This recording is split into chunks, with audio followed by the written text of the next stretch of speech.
बिस्मिल्लाहिर्रहमानिर्रहीम। अस्सलाम वालेकुम नाज़रीन, आप यूट्यूब चैनल देख रहे हैं। मैं इमरान खान हूँ। मोहसिन नकवी साहब को मैदान में लाया गया, यानी हालात वाकई गड़बड़ है और इस मौके पर उनका मैदान में आना, वो ये चाहते हैं कि थोड़ा सा एक रूम हासिल किया जाए। मुझे ऐसा लगा कि वो थोड़ा सा टाइम गेन करना चाहते हैं और टाइम गेन करने के लिए कुछ जो दानिश्वर हैं उनको भी इस्तेमाल किया गया। कल से कुछ एक्सपर्ट्स जो हैं उनको मैदान में लाया गया, मुख्तलिफ टीवी चैनल्स के ऊपर ये खबरें चलवाई गई, आज अखबारात में भी छपवाया गया। जैसा कि अंसार अब्बासी साहब की ये खबर है, अगर इस खबर को आप देखें तो आपको आइडिया हो जाएगा। वो ये कहते हैं जी कि chief of the defence forces के ओहदे के बाज़ाब्ता नोटिफिकेशन पर गौर जारी है। हालिया तरमीम के मुताले से वाज़ेह होता है कि नोटिफिकेशन के इजरा की कोई कानूनी मुद्दत मुकर्रर नहीं की गई और इसमें ताख़ीर से कोई आइनी या इंतज़ामी खला भी पैदा नहीं होता।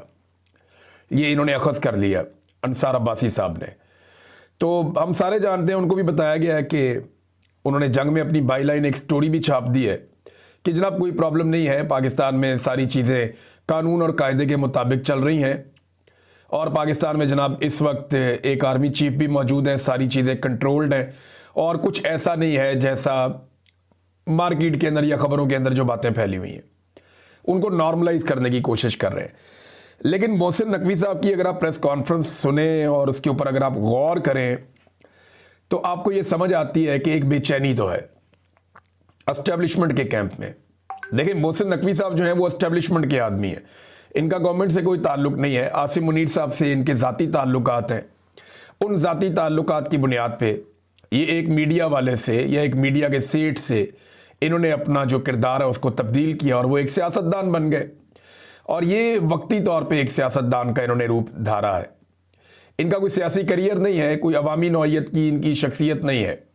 लिहाजा जब तक आसिम मुनीर साहब हैं तब तक ये मौजें करेंगे, उसके बाद ये किस्सा पारीना बन जाएंगे। ये हम सारे जानते हैं। देखें ना, इनकी इतने लाडले हैं कि इनको जो सबसे ज़्यादा ओहदा फैसिनेट करता है लोगों को, चेयरमैन पीसीबी, वो ओहदा भी इनको दिया गया। वजारत दाखिला जो सबसे बड़ी वजारत में से एक है पाकिस्तान में, वो वजारत भी इनको दी गई है। मोहसिन नकवी साहब जो हैं वो ताख़ीर की कोई वजह नहीं बता सके कि ये ताख़ीर क्यों हो रही है। लेकिन मोहसिन नकवी साहब की कुछ चीज़ें अगर आप सुने तो आपको आइडिया हो जाएगा। एक तो उन्होंने कहा कौन सा नोटिफिकेशन, यानी वो भोले बन गए। पूरा पाकिस्तान उस नोटिफिकेशन के बारे में बात कर रहा है। अखबारात में आप उस नोटिफिकेशन के बारे में खबरें छपवा रहे हैं। टीवी के ऊपर आप चीज़ों को नॉर्मलाइज करने के लिए उस नोटिफिकेशन की बात कर रहे हैं। आपका वजीर दिफा उसके ऊपर स्टेटमेंट दे रहा है। आपका दूसरा वजीर राना सनाउल्लाह वो इसके बारे में 13 तारीख से लेकर अब तक बात कर रहा है और सब इसके बारे में बात कर रहे हैं। अभी तो वो हनीफ अब्बासी का स्टेटमेंट आया कि जी हो सकता है हमने नोटिफिकेशन कर दिया हो, खबर बाहर ना आई हो। बल्कि उन्होंने तो अनाउंस कर दिया जी कि हमारा जो चीफ है या चीफ ऑफ डिफेंस फोर्सेस जो होंगे वो, उन्होंने कहा जी हमारी चॉइस फील्ड मार्शल आसिम मुनीरी है। ये हनीफ अब्बासी साहब ने कह दिया। तो ये पूछना कि कौन सा नोटिफिकेशन, ये मोहसिन नकवी साहब की कमजोरी को जाहिर करता है, उस बेचैनी और तजब्जुब को जाहिर करता है जिससे इस वक्त एस्टेब्लिशमेंट या खास तौर पे आसिम मुनीर साहब गुजर रहे हैं। उन्होंने कहा अच्छा है, इन्हें थोड़े दिन करने दें, चंद लोगों की दिहाड़ी लगी हुई है, लगी रहने दें। आइन में एक नया इदारा बन रहा है, पूरा सिस्टम बनने में दिन लगते हैं, घंटे लगते हैं। ये तो नहीं हो सकता कि बटन दबाएं और हो जाए। ये मोहसिन नकवी साहब ने कहा। आईनी तरमीम होने में तो दिन नहीं लगते, आईनी तरमीम होने में तो घंटे नहीं लगते, वहां पे 2/3 अक्सरियत के लिए बंदे उठाने में तो दिन नहीं लगते, वहां तो धड़ाधड़ काम होता है। वहां तो मोहसिन नकवी साहब यहां से ऑर्डर होता है, शहबाज शरीफ साहब काबीना के इजलास को वहां से बुलाते हैं आज़रबाईजान से और यहां अप्रूवल हो जाती है फौरी तौर पे सेनेट, सेनेट के बाद कौमी असम्बली और सदर, और चट मंगनी पट ब्याह वाला काम हो जाता है। फटाफट आपके हाथ में आईनी तरमीम आ जाती है। आईनी तरमीम जैसा मुश्किल और बड़ा काम बटन दबाने में आप कर लेते हैं, लेकिन ये एक नोटिफिकेशन छोटा सा, इसको आप ये कह रहे हैं कि बटन दबाने जितना आसान काम नहीं है। मामला इतना सादा नहीं है नाज़रीन। देखिए, पाकिस्तान का वजीर आजम इस वक्त पाकिस्तान से भागा हुआ है, सादा लफ्जों में कहूं तो भागा हुआ है। वो पाकिस्तान में इस वक्त एस्टेब्लिशमेंट को फेस नहीं करना चाह रहा। वो बरतानिया में आकर बैठ गया और गैर ज़रूरी तौर पे बरतानिया में आकर बैठ गया, क्योंकि वो ये जानता है कि अगर वो पाकिस्तान में होगा तो ये काम उससे ज़बरदस्ती 5 मिनट में करवा लिया जाएगा। तो वो अपनी मर्जी से करना चाहता है या डील को अपनी मर्जी से हतमी शक्ल देना चाहता है। या जो गारंटीज उसे चाहिए वो गारंटीज हासिल करना चाहता है। यो अमेरिकन अप्रूवल की अगर आप बात कर लें, कुछ भी है, जो भी है, वजीर आजम पाकिस्तान अगर अभी पाकिस्तान में नहीं है तो उसका सबसे बड़ा रीजन ये है कि वो इस सिचुएशन को अवॉइड करने के लिए बरतानिया में आया। और ये खुली बात है, सारा पाकिस्तान इसके ऊपर बात कर रहा है। वजीर आजम के बहुत करीबी लोग हैं या बरतानिया में, उन्होंने ट्वीट इस किस्म के किए कि जिनसे ये तासुर बड़ा तगड़ा हो गया और हर आदमी की इसके ऊपर नजर भी है। तो वजीर आजम बरतानिया में बैठा कि उससे जबरदस्ती ना करवाई जा सके। आप अंदाजा करें पाकिस्तान में किस लेवल की बदमाशी है कि जो चाहिए वो हासिल कर लिया जाता है। अभी मैं इसके बारे में आपको आने वाले दिनों में कुछ चीजें बताऊंगा कि कैसे पाकिस्तान में बदमाशी करके लोगों से क्या कुछ छीन लिया गया और किस तरीके से छीना गया और इसके अंदर कौन कौन से इदारे मुलव्वस हैं, ये मैं आपको आने वाले वक्त में बताऊंगा। लेकिन अच्छी खासी जो है वो कमजोरी नजर आ रही है एस्टेब्लिशमेंट की और बेचैनी नजर आ रही है। देखें ना, अब शहजाद अकबर साहब ने चंद अफसरान की जो अंदरूनी एक खींचातानी चल रही है उसके ऊपर कुछ चीज़ों को रिपोर्ट किया। उन्होंने कहा जी अंदरूनी खाना खींचातानी चल रही है, ये उदा मुझे चाहिए, वो मुझे चाहिए, वो मुझे चाहिए। इस चक्कर के अंदर एक दूसरे के फैमिली मेंबर भी उठा लिए गए। ये बात जो है शहजाद अकबर साहब ने रिपोर्ट कर दी। अब जब उन्होंने ये खींचातानी रिपोर्ट की, इस पर बहुत तकलीफ हुई। मोहसिन नकवी साहब आए, उन्होंने आके धमकी भी लगा दी। उन्होंने कहा जी इनको उठाकर पाकिस्तान लेकर आएंगे, ये पाकिस्तान पहुंचेंगे, इनको जवाब देना पड़ेगा, आपको हम लेकर आएंगे। देखिए पता नहीं इनको आप पाकिस्तान ले जा पाएंगे या नहीं ले जा पाएंगे। मुझे मुस्तकबिल करीब में नजर आ रहा है कि आप पाकिस्तान से भागेंगे। शहजाद अकबर साहब को या दीगर लोगों को पाकिस्तान उठा के ले जाना तो ये बहुत दूर की बात है। आज तक पता नहीं कितने लोगों को पाकिस्तान की एस्टेब्लिशमेंट पाकिस्तान ले जा पाई है। बेशुमार ऐसे लोग जिन्होंने पाकिस्तान के साथ बहुत बुरा किया वो बाहर बैठे हुए हैं और इनके साथ राब्तों में भी हैं, उनको तो आज तक ये ले जा नहीं पाए। अल्ताफ हुसैन साहब के बारे में इन्होंने बड़े बड़े दावे किए थे, आज तक उनको तो ले जा नहीं पाए। तो ये इन लोगों को ले जाएंगे पाकिस्तान उठा के।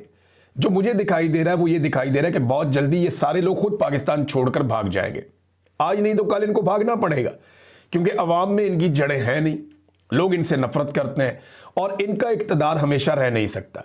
उसकी वजह भी यही है कि अवाम इनसे नफरत करती है। एक दिन इनका ये सारा का सारा महल गिर जाएगा, फिर इनको पाकिस्तान से भागना पड़ेगा, जूतियां छोड़ के भागेंगे। जैसे आपको याद है एक दिन अफगानिस्तान से भाग गया था गनी, तो आपको याद होगा गनी कैसे भागा था इस्लामाबाद से। तो इसी तरह ये भागना पड़ेगा। अशरफ गनी की मैं बात कर रहा हूं। तो नाजरीन, मोहसिन नकवी साहब ने एक और क्रैकडाउन का भी इशारा दे दिया है। ये भी बड़ी इंटरेस्टिंग खबर है। उन्होंने कहा जी बतौर सहाफ़ी समझता हूं कि आज़ादी राय होनी चाहिए। भाई कहां पे आज़ादी राय होनी चाहिए? अभी सोहराब बरकत के साथ आपने क्या किया? आपने आगा शेख सरवर के साथ क्या किया? गाय गुलाम अली के साथ क्या किया? कितने सहाफ़ियों को उठा के आपने शेड्यूल 4 में डाल दिया। बेशुमार सहाफ़ियों को आपने जेलों में डाला, आपने जबरी तौर पर गुमशुदा किया उन्हें। क्या किया आपने सहाफ़ियों के साथ? पाकिस्तान में रह के सहाफ़त करना मुश्किल है। तो मोहसिन नकवी साहब जो है वो अब ये चूरन बेच रहे हैं कि मैं बतौर सहाफ़ी ये समझता हूँ। यानी वज़ीर दाखिला भी है, सहाफ़ी भी है, चेयरमैन पीसी भी है, सारा कुछ ही चाहिए जनाब को। अब वो कहते हैं जी 90% खबरें गलत चल रही हैं, किसी की तस्वीर लगाकर जो दिल करे खबर चला रहे हैं, इसकी इजाज़त नहीं देंगे। बड़े पैमाने पर इंफॉर्मेशन मिनिस्ट्री और NCCIA के साथ मिलकर क्रैकडाउन करने जा रहे हैं। एक और क्रैकडाउन की तैयारी पाकिस्तान में, इसकी धमकी लगाई मोहसिन नकवी ने। लेकिन इस मरतबा धमकी में वो दमखम नहीं था जैसा होता है। इससे पहले इन्होंने धमकियां लगाई, इन्होंने लोगों का कत्लेआम भी किया। जब मोहसिन नकवी ने कहा छट्टा मारेंगे गोलियां चलेंगी और अता तारड़ साथ खड़ा था, उसके बाद इन्होंने गोली चलाई, इन्होंने बंदे मारे। हमने देखा लाशों को, हमने देखा लोगों को दफन किया गया, जख्मियों को हमने देखा, उनकी बॉडी में गोलियां थी और अस्पताल से बाकायदा सारा डाटा आ रहा था, जख्मियों की वीडियोस आ रही थी। इन्होंने कई दफ़ा गोली चलाई और बताकर गोली चलाई। लेकिन अभी उतनी पोजीशन नहीं है उस तरह की। हाँ, हो सकता है बन जाए, अगर फील्ड मार्शल आसिम मुनीर को दोबारा मौका मिल गया ये सारा कुछ करने का, तो चंद साल और हो सकता है या चंद महीने और हो सकता है ये अपनी मनमानी कर लें, लेकिन हमेशा नहीं कर पाएंगे। एक दिन इनकी ब्रेकें लगेंगी और फिर पाकिस्तान की आवाम इनको वापस जवाब देगी। तो मोहसिन नकवी ने कहा फिर से क्रैकडाउन करेंगे। सवाल ये पैदा होता है, अभी इमरान खान की बहनों का जो एक आर्टिफिशियल इंटेलिजेंस से वीडियो बनाया गया और हुकूमती अकाउंट्स ने उसको फैलाया, उसके ऊपर प्रोपेगेंडा किया गया। अब मुझे कोई इसका जवाब दे कि इसके ऊपर किस पे पर्चा होगा, इस पे किसके ऊपर कार्रवाई होगी। यानी जो झूठ रोजाना की बुनियाद पे हुकूमती अरकान या उनके हमायती फैला रहे हैं और लगातार फैला रहे हैं, और 12 घंटे के अंदर अंदर वो झूठ साबित भी हो जाता है, उसके ऊपर तो एक आदमी को जेल नहीं हुई, एक आदमी को सजा नहीं हुई। देखिए ना, बरतानिया में अगर झूठ बोला है सहाफियों ने, तो आप लोग यहां पे आ जाए, यहां पे आके मुकदमे कर लें। साबिर शाकिर साहब यहां पे मौजूद हैं, मैं यहां पे मौजूद हूं। शहजाद अकबर साहब जर्नलिस्ट नहीं है बेशक, लेकिन वो आजकल काम कर रहे हैं इंफॉर्मेशन का ही, अपना यूट्यूब चैनल चला रहे हैं, उनका एक पॉलिटिकल करियर है। आप आ जाएं, आकर यहां पे केस कर दें हम लोगों पे, आप केस करें, यहां पे साबित करें बरतानिया की तो अदालतें आज़ाद हैं, इससे पहले आपकी लीडरशिप ये कर भी चुकी है। तो आप आए ना, आकर यहां केस करें और केस करके आप साबित करें कि जो खबरें दी गई हैं वो खबरें गलत है। जिसके खिलाफ खबर है वो आ जाए और आकर साबित कर ले। ऐसे तो नहीं होता, मजाक तो नहीं है। और ये केस करना चाहते हैं, ऐसा नहीं है कि ये नहीं करना चाहते, ये करना चाहते हैं, लेकिन क्योंकि जो खबर हम देते हैं वो ठोक बजा कर देते हैं और हमें पता है कि इसके असरात क्या होंगे इस खबर के, उसके बाद वो खबर आती है। बहरहाल धमकियां लगा रहे हैं तो धमकियां ही लगानी, इन्होंने और क्या काम करना है। अलीमा खानम ने एक बड़ा ऐलान कर दिया, उन्होंने कहा जी कल हम अडियाला जेल के बाहर से नहीं उठेंगे। अब ये मंगल वाला दिन जो है ना, बड़ा सख्त दिन होने जा रहा है। अगर नोटिफिकेशन ना हुआ मंगल के दिन तक तो इमरान खान साहब की मुलाकात मुश्किल है, और अगर इमरान खान साहब की मुलाकात ना करवाई गई और नोटिफिकेशन भी ना हुआ तो वहां पे पंगा पड़ जाएगा। खैबर पख्तूनख्वा से लोग कह रहे हैं जी हम रास्ते बंद कर देंगे, और उनकी हुकूमत इसके अंदर शामिल है। वो कह रहे हैं जी हम रास्ते बंद करेंगे, और सारे के सारे एमपीएस, एमएनएस और सेनेटर्स और टिकट होल्डर्स, उन सबको लेकर ये अडियाला जेल के बाहर पहुंचने वाले हैं। वहां पे बड़ा एहतजाज होगा। अलीमा खानम कहती है कि जब तक इमरान खान से मुलाकात हमारी नहीं होगी अब हम वहां से नहीं उठेंगे। इंडियन मीडिया को इंटरव्यू के हवाले से जब उनसे सवाल किया कि उन्होंने कहा जी क्यों ना दे इंटरव्यू, वो इमरान खान की सेहत के बारे में और उनकी सलामती के बारे में पूछ रहे थे। अब इंडियन मीडिया ये प्रोपेगेंडा कर रहा था ना, इंडियन मीडिया ये प्रोपेगेंडा कर रहा था कि इमरान खान को कत्ल कर दिया गया जेल में, तो इमरान खान की बहनों ने इंडियन मीडिया को बता दिया कि जनाब नहीं कत्ल किया गया, या उसकी सेहत के हवाले से, उसके मामलात के हवाले से उन्होंने वहां पे डिस्कशन कर ली। वो ये कहती है कि पाकिस्तान का मीडिया तो हमें दिखाता नहीं है, हमारी बात ही नहीं सुनता, या तो आप सुन ले। फिर उन्होंने कहा जी फैक्ट्रियां किसकी हैं वहां पे, ताल्लुकात किसके हैं वहां पे, तोहफे कौन लेकर जाता था, मोदी किसके घर में, उन्होंने पकड़ के सारी चार्जशीट नवाज शरीफ पे बना दी। ये अलीमा खानम ने किया। उन्होंने बल्कि बताया कि 10 साल पहले ऐसे सबूत हमारे सामने आए थे कि ये लोग तो वहां बिजनेस करते हैं। ये भी अलीमा खानम ने इल्जाम लगाया। तो उन्होंने कहा गोली चलानी है गोली चलाओ, आंसू गैस चलानी है आंसू गैस चलाओ, हम वहां से नहीं जाएंगे, हम अडियाला के बाहर आकर बैठ जाएंगे, ये अलीमा खानम ने कहा। अब एक और नाज़रीन डेवलपमेंट हुई, वो ये कि रावलपिंडी की जो दहशतगर्दी की अदालत है उसने ये हुक्म जारी किया कि निमल यूनिवर्सिटी और शौकत खानम अस्पताल के जो अकाउंट्स हैं उन्हें खोल दिया जाए, यानी जो अकाउंट्स बंद किए गए उन्हें खोला जाए। अदालत में ये बताया गया कि अलीमा खान के जो ज़ाती अकाउंट्स हैं वो अकाउंट्स तो बंद रहेंगे, लेकिन जो बाकी अकाउंट्स हैं वो खोल दिए जाएंगे। और बंद वो इसलिए हो गए थे कि अलीमा खानम का आईडी कार्ड उनके साथ मुंसलिक था। आप पाकिस्तान की वजारत दाखिला के निज़ाम का अंदाज़ा कर लें, आप अंदाज़ा कर लें आप क्या हालात हैं कि एक खातून के अकाउंट बंद करने थे पकड़ के, वो शौकत खानम के भी बंद कर दिए, निमल के भी बंद कर दिए। ये आइडेंटिफाई नहीं कर सके, क्लासीफाई नहीं कर सके कि ये अकाउंट अलग है वो अलग है। एक यूनिवर्सिटी के और एक अस्पताल के जहां पे लोगों का मुफ्त इलाज हो रहा है उसके भी अकाउंट इन्होंने बंद कर दिए। तो मरीजों के साथ इन्होंने ज्यादती की। बहरहाल ये अकाउंट अब खुल गए हैं, ये अच्छी बात है। नाज़रीन एक बड़ा इंकशाफ है जो रियासत अली आज़ाद साहब ने किया है। रियासत अली आज़ाद साहब आप सब जानते हैं एक साबिक सदर हैं और इनका ताल्लुक है इस्लामाबाद हाई कोर्ट बार से। वो ये कहते हैं वफाकी आईनी अदालत इसलिए बनाई गई है कि एक सियासी जमात पाकिस्तान तहरीके इंसाफ पर पाबंदी लगाई जाएगी और रेफरेंस यहां भेजा जाएगा।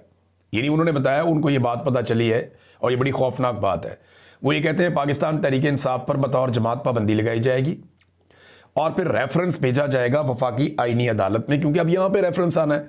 सुप्रीम कोर्ट ऑफ पाकिस्तान की तो आईनी हैसियत खत्म हो गई है, तो वफाकी आईनी अदालत में तो अपने बंदे बिठाए हुए हैं। एस्टेब्लिशमेंट उन्हें जो कहेगी या जो फैसला लिखकर देगी वो सुना देंगे जज। अब वो ये कहते हैं कि वो जो पाकिस्तान तहरीके इंसाफ पर पाबंदी लगाने का फैसला है वो भिजवाया जाएगा वफाकी आईनी अदालत को, और ये अदालत उस फैसले के ऊपर टप्पा लगा देगी और उसके बाद खैबर पख्तूनख्वा में गवर्नर राज लगा दिया जाएगा और ये वफाकी आईनी अदालत उस पर भी ठप्पा लगा देगी। यानी जब गवर्नर राज लगेगा तो ये कहेंगे ठीक है जी, लगा रहने दो, जरूरत है। तो नजरिया जरूरत के तहत जनाब अब ये गवर्नर राज भी चलेगा। ये वो कह रहे हैं रियासत अली आजाद साहब। अब उनका ये कहना कि मैं वार्निंग दे रहा हूं, ये कर दिया जाएगा, और उनके पास ये इतला है, और ये अगर इतला उनकी ठीक है तो ये बड़ी खौफनाक इतला है कि जनाब पहले पीटीए पे पाबंदी लगाओ, वफाकी आईनी अदालत से उस पर ठप्पा लगवा लो, पाबंदी पक्की हो गई। उसके बाद खैबर पख्तूनख्वा में गवर्नर राज लगाओ, वफाकी आईनी अदालत में मामला ले जाओ, वो उसके ऊपर भी ठप्पा लगा देंगे, वो भी पक्का हो गया। लेकिन गवर्नर राज अगर उन्होंने लगा दिया ना तो ये अपने ताबूत में एक और कील ठोंक लेंगे, क्योंकि खैबर पख्तूनख्वा में गवर्नर राज लगा के ये सुहेल अफरीदी को वो ताकत दे देंगे जो उसको वो इस्तेमाल फिर कर लेगा या वो कर सकेगा। वजह यह है कि जो मोमेंटम अभी स्लो बन रहा है, गवर्नर राज लगने की सूरत में वो बिजली की रफ्तार से बनेगा। मुझे अच्छी तरह याद है कि पंजाब में ना मोमेंटम नहीं बनता था वकला तहरीक में, लेकिन जैसे ही पीपल्स पार्टी की हुकूमत ने पंजाब में गवर्नर राज लगाकर सलमान तासीर को इक़्तिदार दे दिया, उसको सौंप दिया, मरहूम सलमान तासीर हमें याद है अच्छी तरह, तो सलमान तासीर को इक़्तिदार दे दिया तो शरीफ खानदान फारग हो गया। तो उसके बाद बड़ा ज़बरदस्त मोमेंटम बन गया, अवाम भी खड़ी हो गई। तो इसी तरह अवाम खड़ी हो जाएगी खैबर पख्तूनख्वा में अगर कोई मेहरबानी कर दे और गवर्नर राज लगा दे खैबर पख्तूनख्वा में। मुझे नहीं लगता कि एस्टेब्लिशमेंट इतनी बड़ी गलती करेगी, लेकिन इनका पता भी कोई नहीं है, एक पागलपन का ये शिकार तो हैं। एक और खबर है नादरी, और ये खबर है जस्टिस सुल्तान तनवीर साहब, ये लाहौर हाई कोर्ट के जज हैं, और हसन न्याजी साहब ने एक दरख्वास्त कर रखी है, अपील कर रखी है लाहौर हाई कोर्ट में, इमरान खान साहब के भांजे हैं। इनकी दरख्वास्त ये है कि जनाब जो मिलिट्री कस्टडी में इनको रखा गया और जो कोर्ट मार्शल की कार्रवाई इनके खिलाफ की गई वो गैर कानूनी और गैर आईनी है, लिहाजा उसके खिलाफ ये अपील में गए हुए हैं हाई कोर्ट में और इनको वहां से रिहाई मिलनी है। तो इनका एक बेंच पहले बना था, वो बेंच टूट गया।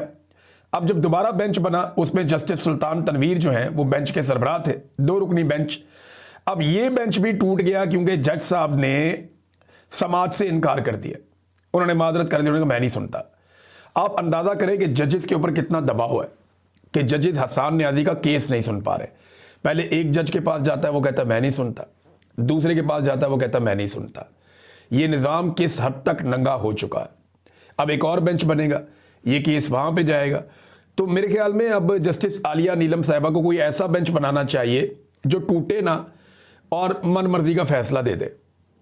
यानी जजेस की गैरत भी गवारा नहीं कर रही कि यार इनके साथ हम और कितनी ज्यादती करें इस खानदान के साथ। और देखें मिलिट्री कोर्ट को जो भी जज जस्टिफाई करेगा वो मुनसफ होने का हक अदा नहीं करेगा, उसके ऊपर हमेशा ये दाग और धब्बा लगा रहेगा। पाकिस्तान की आईनी अदालत के ऊपर ये दाग लगा हुआ है, वो जो मर्जी करें ये दाग धुलना नहीं है। तो नादरीन ये खबरें थी, अब तक के लिए इतना ही। अपना ख्याल रखिएगा, अपने इस चैनल का भी। अल्लाह हाफ़िज़।